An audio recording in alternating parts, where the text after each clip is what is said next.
যে খবরের দিকে নজর রাখবো, ভারত পাক সংঘাতের আবহে সীমান্তে ফের উত্তেজনা। কোচবিহারের মেখলিগঞ্জ সীমান্তে উত্তেজনা, বাংলাদেশের উস্কানি, ওপার থেকে বিএসএফ এর বিরুদ্ধে বিক্ষোভ বাংলাদেশিদের।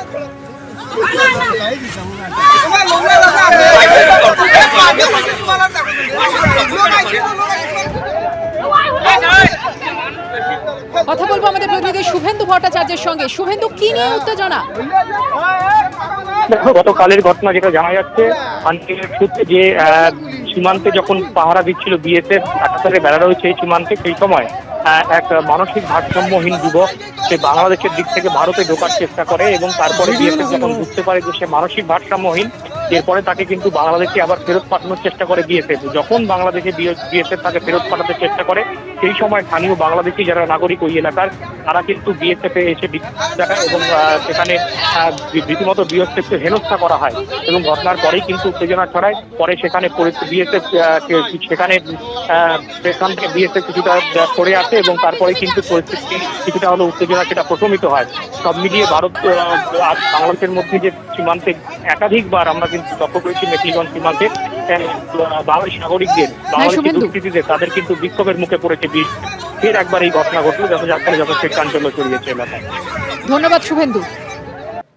আপনারা জানেন যে পাকিস্তানের চরবৃত্তির অভিযোগে দিল্লি থেকে এনআইএর হাতে গ্রেফতার হয়েছেন সিআরপিএফ জওয়ান মতিরাম জাট, এবং তার সম্পর্কে এবার সামনে এলো চাঞ্চল্যকর তথ্য।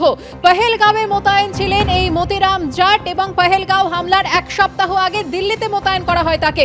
বিস্তারিত জানবো, সরাসরি চলে যাব আমাদের প্রতিনিধি আবির দত্তের কাছে।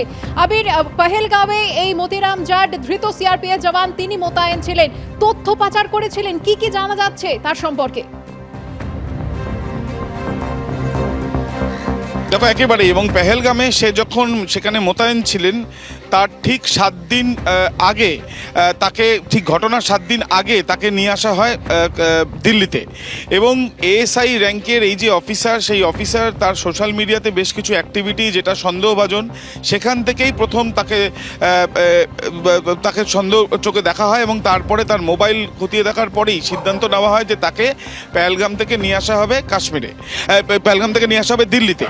এবং দিল্লিতে যখন তাকে নিয়ে আসা হয়, তারপরে বেশ কয়েকদিন ধরেই তার পরীক্ষা চলে তার ফোনের, এবং তার সঙ্গে সঙ্গে তাকেও চলে জিজ্ঞাসাবাদ, এবং এরপরেই সিআরপিএফ এর তরফ থেকে 21শে মে তাকে বরখাস্ত করা হয়।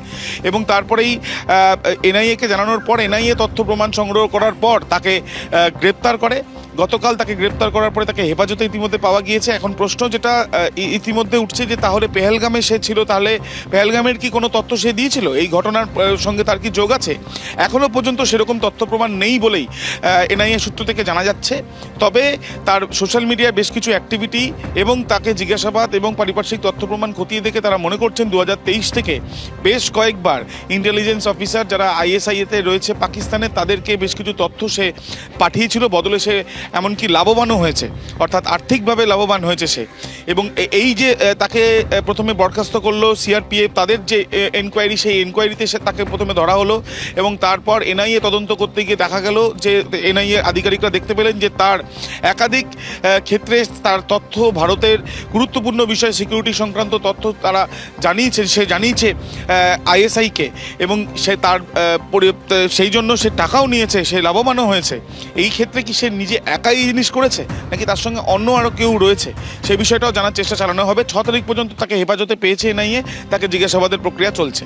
ধন্যবাদ আবির।